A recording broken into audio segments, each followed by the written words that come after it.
Hi everyone, I'm Brooke and today I'm going to talk to you about job possibilities outside academia because you can do more with a PhD than just become an academic. So I'll tell you a little bit about myself first. So I'm from a working class family in the northeast of England. Dad was a fireman as well as doing lots of other jobs because being a fireman doesn't pay the bills. And then when she was able to work, my mum was a cleaner in schools and pubs and stuff like that.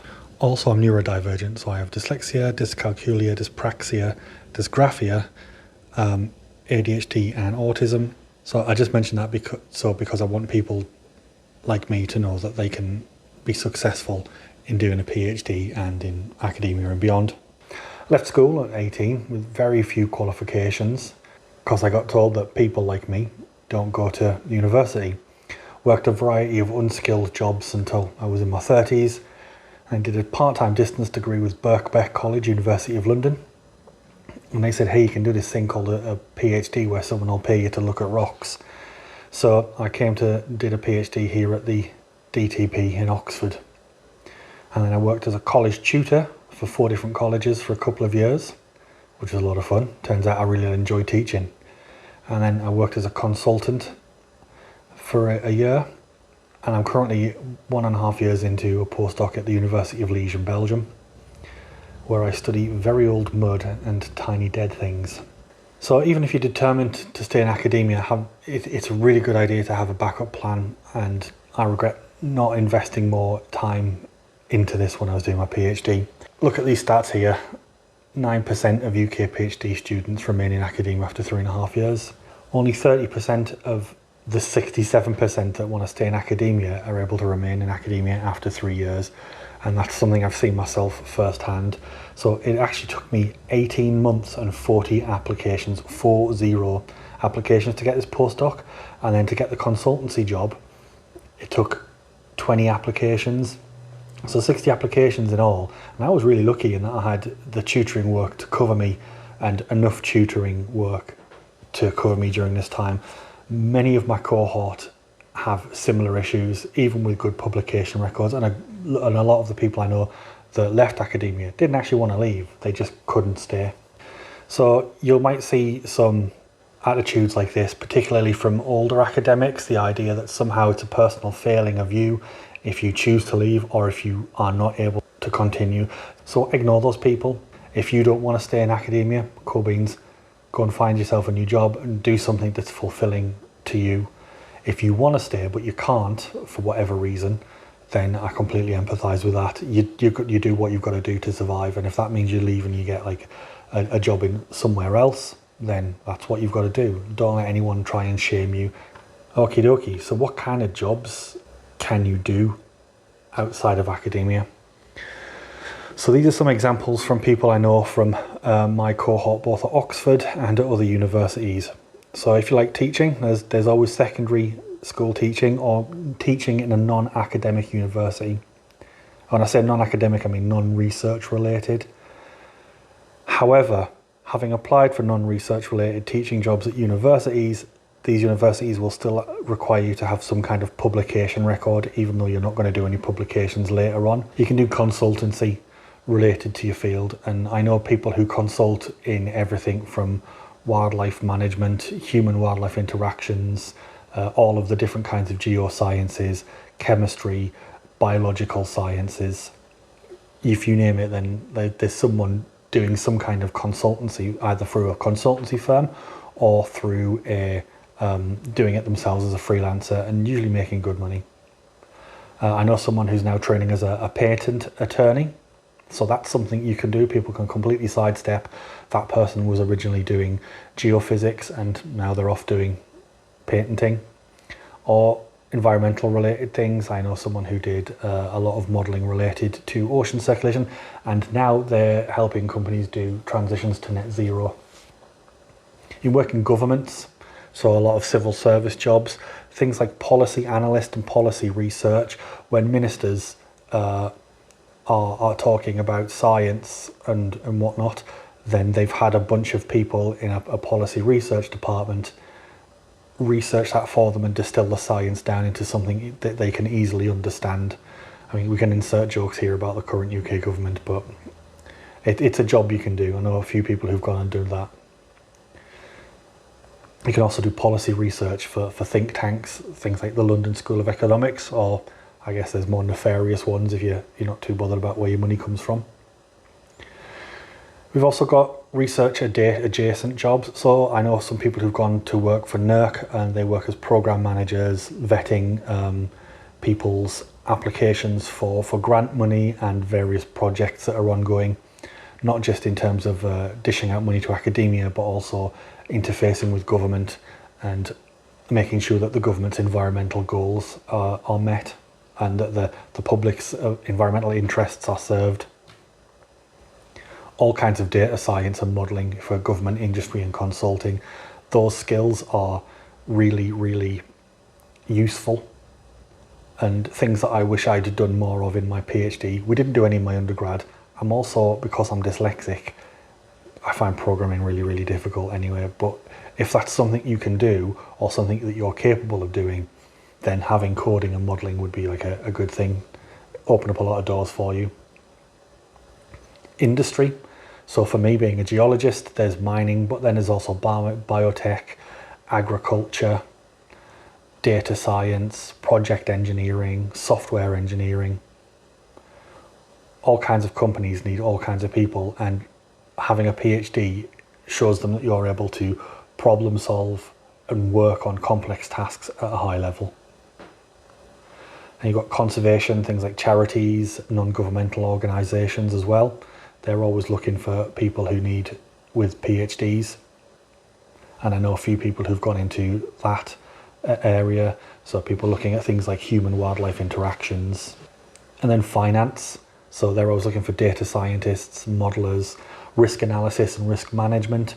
So from, say, a geoscience point of view, if a company comes to a finance company and says we want X billion pounds to build a factory or to build an oil rig or something like that, then the financing company or the insurance company will need a geoscientist, will have geoscientists on their team who will be able to analyse the data and say, yeah, this mineral field is viable, or this is a good place to build a factory.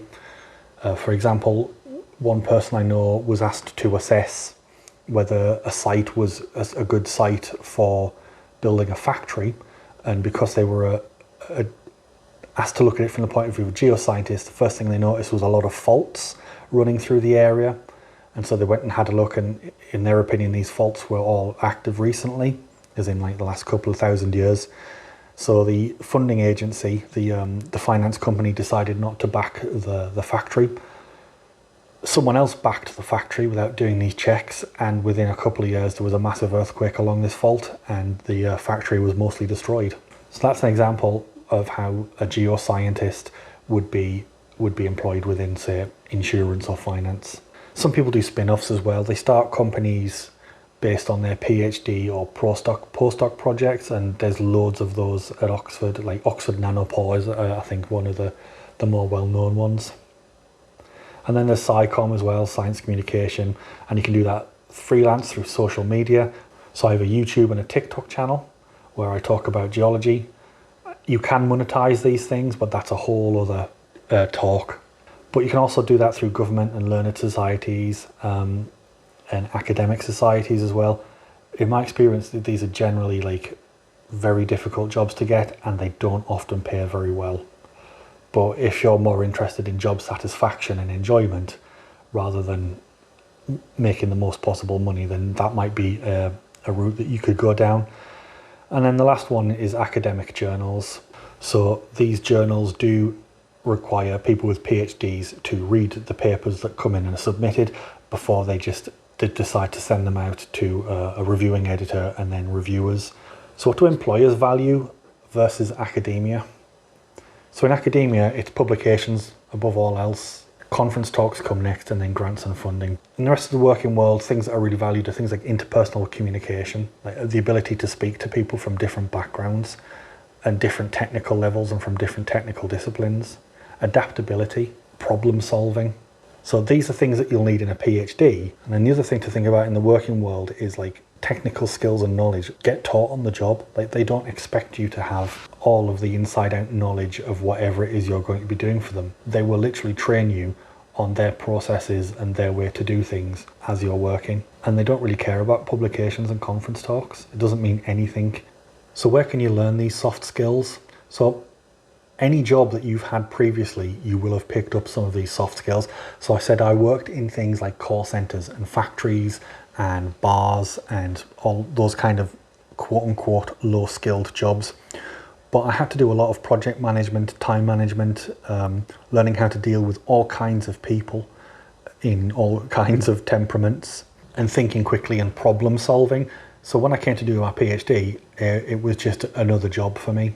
And then I was able to switch back into that when I've gone into do consultancy work. And that was something that was one of the reasons why I got those jobs, is because I could talk to people. And so in an outreach sense, for example, that could mean like explaining your research to someone who has no idea about what you do. And if you can do that, then you can explain to like your section manager or your line manager or the regional director why you need to spend money on a particular thing, or why a project needs more time or more resources. And people with those kind of communication skills are often highly valued in work environments because they can facilitate things and they can act as a bridge between other departments and other teams and projects. The DTP are also going to be running courses. They've got this Connecting with Industry course and Professional Network. I did a bunch of these types of things when I was doing my PhD. We did an industrial sandpit, for example, and a sandpit, it basically just means like, you know, you're working with real data, but you're separated from like the operational system, so you can't break anything or do anything dangerous. So I went and did it with Satellite Catapult, who do a lot of satellite data, like remote sensing. You get to try out different industries to see if it's something that you're interested in. And that's always worth doing, because you never know when you're going to do something on the off chance, like one of these industrial sandpits, and think, actually, I really enjoy this. I might enjoy this more than what I thought I wanted to do in the future. Internships are a good way, especially if they're paid ones, right? So the DTP did some for our cohort where you could go and do like a micro internship with the Houses of Parliament or in government or with various industrial partners, and they're really good networking events, and then you get to see how that works while also getting paid. Outreach is also really good as well. This helps you build communication skills. What kind of places can you look for jobs? So you could start with your PI in department. Thing is, like I said before, a lot of your PIs have gone straight from school, straight through the system to being a PI, and they've never had a regular day job. They might have had like a Saturday job or a holiday job waiting tables or something, but they've probably never had an actual non-academic full-time, this is their whole career type of job. And if that's the case with your PI or people in your department, then take their advice with a hint of like with a grain of salt. Depending on what you're doing, you may have PIs or people in your department who have industry connections, and they can be really, really super useful people to talk to. There's also the Oxford Careers Service, and they do university-wide or discipline-specific career days, but their usefulness really, really varies. So I found the Careers Service completely unhelpful. They were nice people. Their advice pretty much just consisted of pretty basic things like apply for jobs, apply for appropriate jobs, apply for jobs outside the box, spell check your CV. If you're someone who just wants a straight up like consultancy job or something like that, a very typical Oxford job, then they're actually really helpful because they've got all connections to those kind of companies. But for someone like me, who's a bit weird and has like specific niche interests and is a little bit inflexible, they're not the most useful people. They're really nice though, nice to have a chat to, and they can do things like check over your CVs and that kind of thing. Online as well, you've got things like LinkedIn, which is like digital networking, where you'll see job postings and job offers. People's experiences on there are very, very variable. I haven't really used it that much, so I'm not the best person to speak to about their job work. There's other people I know who get all of their work and their opportunities through LinkedIn, and then there's other people I know who are very successful that have never ever used it. There are various academic job sites that are discipline specific. For example, earthworksjobs.com is a main one for the geosciences. You'll see a lot of things just directly advertised on the websites of companies that are looking to hire.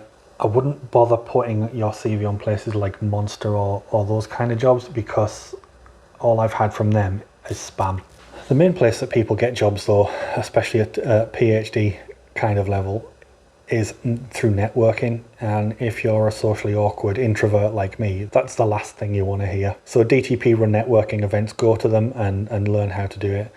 A lot of people think networking is being like a 1980s business type of sleazy, skeezy creep, but it's not. It's just talking to people, and then you kind of say things like, oh, I could help you out with that, or oh, I know a person that can help you out with that.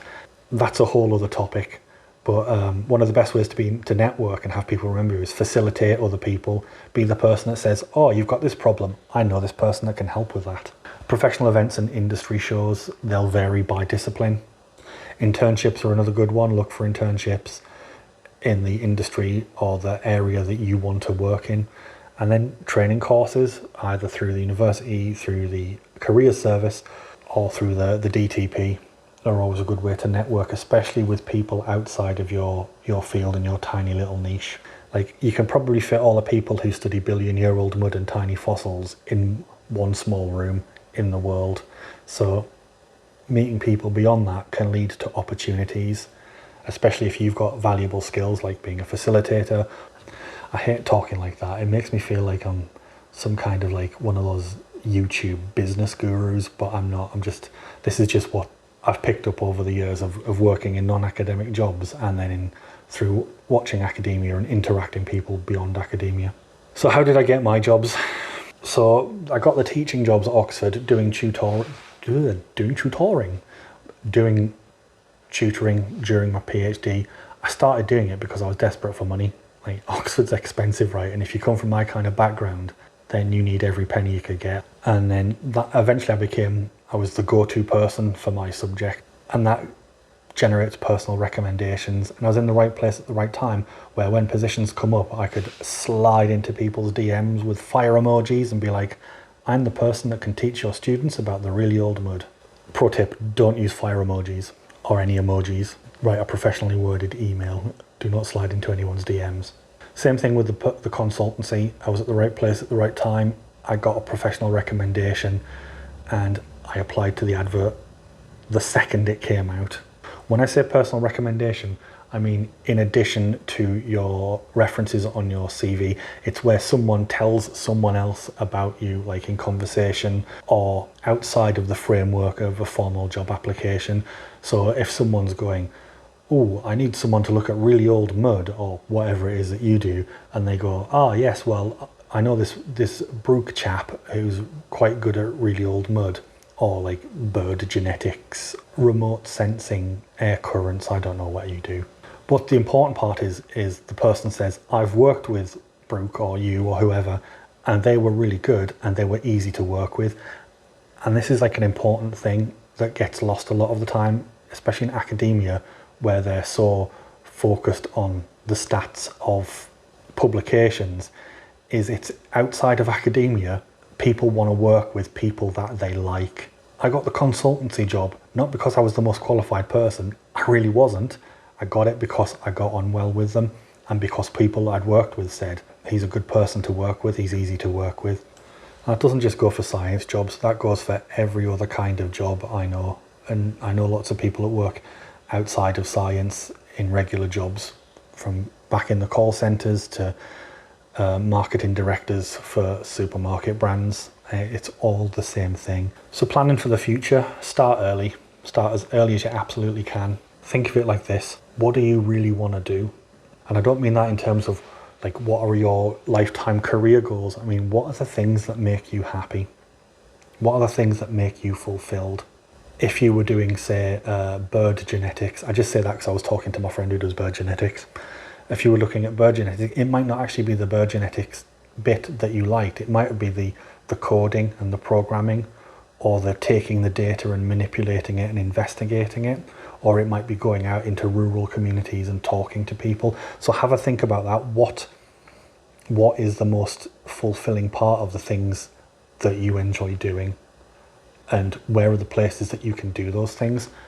So what would I do differently if I was doing my PhD again? Well, if I decided that academia was 100% my route, I would focus on publications and nothing else. I wouldn't do any outreach.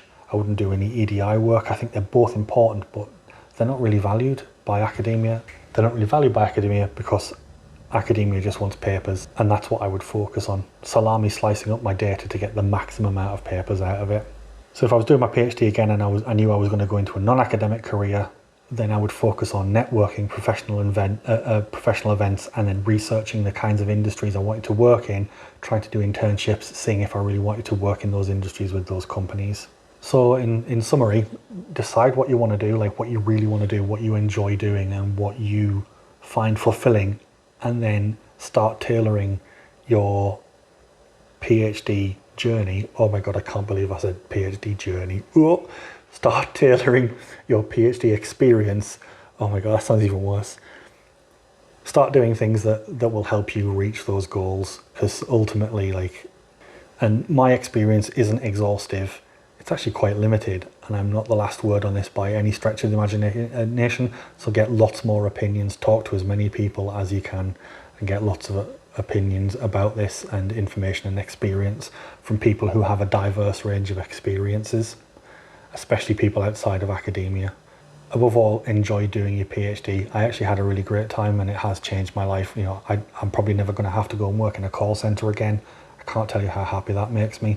And I get to travel the world and look at some really cool old mud. Okay, I hope that was useful. Thanks for listening. See you later. Bye-bye.